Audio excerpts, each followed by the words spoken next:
Ohio State versus Notre Dame on Saturday night, a big top five showdown at Ohio Stadium. I'm Nathan Baird from cleveland.com, along with Stephen Means, and these are our game time decisions. These are sort of like specific strategies or factors in the game that we think are going to play out as these two teams play to get a big leg up in the playoff race. Stephen, what is your game time decision? Yeah, I'm going to focus on the offensive side in the trenches, in the run game. And it's a combination of a couple of different things, but the focus of it is all under the same umbrella is basically how well does this team run the ball and how often do they just try to do it? What happens on 3rd and 1 when, as we've said a million times at this point, when everybody knows you're going to run the ball? Can you run the ball? We saw them not be able to do that against Michigan in the second half. We saw them not be able to do it at times against Penn State, against Oregon at times. Against Minnesota, they had some moments where they couldn't run the ball. When they played any team with any level of a pulse when it came to stopping the run, Ohio State couldn't do it last year. Paris Johnson even said it. Everybody knows this team can pass the ball, and CJ Stroud's probably going to have 300 plus yards and 4 or 5 touchdowns. All that stuff is great, but this team's inability to run the ball last year was part of its issue, regardless of whether you have a running quarterback or not. So that's the thing I want to focus on really is what do TreVeyon Henderson's yards per carry look like? And maybe I'll even throw Mayan Williams in that. What do the yards per carry look like? But more specifically, how successful are they in situations, whether it's in the red zone or in 3rd and 2 on the 40-yard line, when they have to run the ball, can they do it? Yeah, I think those situations like 3rd and 2, 40-yard line are critical in these big games. We saw, sometimes one possession can get magnified and define your season. And there was one possession, one series last year at Michigan that I think kind of defined the season. And fair or not, it's something that this team, you ask offensive players on this team, they think it too. They say last year wasn't good enough. Luke Whippler, I wrote a piece actually for our website, cleveland.com/OSU. People can read it. With Luke Whippler with some really colorful comments about where they were last year as a mindset and where they think they'll be this year. My game time decision is the other side of this, a similar thought. Notre Dame's rushing performance on paper 2021 was not all that impressive.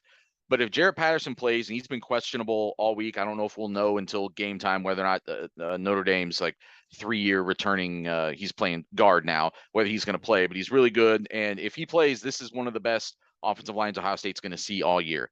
Tyler Buchner is a dual threat quarterback who, while he's making his first career start, is a former top 100 prospect. He has some demonstrated running ability. They've got a interesting sort of 3-headed running back thing with Chris Tyree. All this is leading to a reminder that Ohio State lost big games last season because it couldn't stop the run. Oregon, Michigan, that's why they lost those games. And I think a big number to keep an eye on in this game is Notre Dame's average distance to go on 3rd down, because it's going to tell us two things. Number one is how well is Ohio State stopping the run on early downs? Is it not getting gashed on these early downs? Is it getting to like 3rd and 3, 3rd and 4, especially, and longer than that? And then when it does, how often, when it's able to have that success, then the second thing it shows us is how often is Ohio State putting Buchner in stressful situations on 3rd down. We know Ohio State has edge rushing talent. We know Jim Knowles likes to scheme things up and come in a confusing, aggressive way. Well, I think everybody in that stadium is, maybe not Notre Dame fans, but all Ohio State fans and media and everyone else is intrigued by what this is actually going to look like when you take Ohio State's talent on defense and let Jim Knowles scheme it up. We've only gotten pretty vanilla looks at it in the spring and in preseason. They hid the most interesting stuff away from us. We think there's more that they haven't shown. We know there's more that they haven't shown us. So we're all intrigued to see what that looks like. And if you're getting into 3rd and long, and now he's dialing things up with whether it's using that jack position, whether it's just blitzing in ways that Ohio State didn't have on paper or on film last year, I think that causes problems for Buchner that plays into Ohio State's hands. I think it's interesting. I think you had a similar game time decision for the Michigan game. What happened? What is it on 3rd and what? Is it 3rd and 6 or is it 3rd and 2? And it was 3rd and 2 a lot.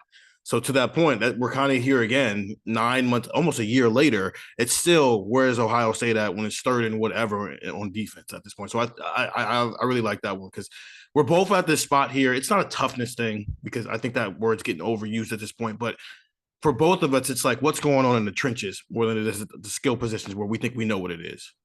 The toughness thing it's about mental toughness as much as anything else. Yeah. And that's where I think Ohio State felt like it got it let itself down a little bit in that Michigan game, that factors maybe affected it too much. That offensive line was not as bad as Michigan made it look. That's not to say that Michigan's defensive ends, Aiden Hutchinson, David and Ojabo, were not as good as they are, but Ohio State played its worst game of the year in so many ways. And I think that mental toughness is something that has just been, I think it mattered more in the 9 months leading up to Saturday than it'll necessarily matter on Saturday, but we'll see how much it mattered, how much it, sort of motivated them, I guess, to do some things in the offseason and the preseason.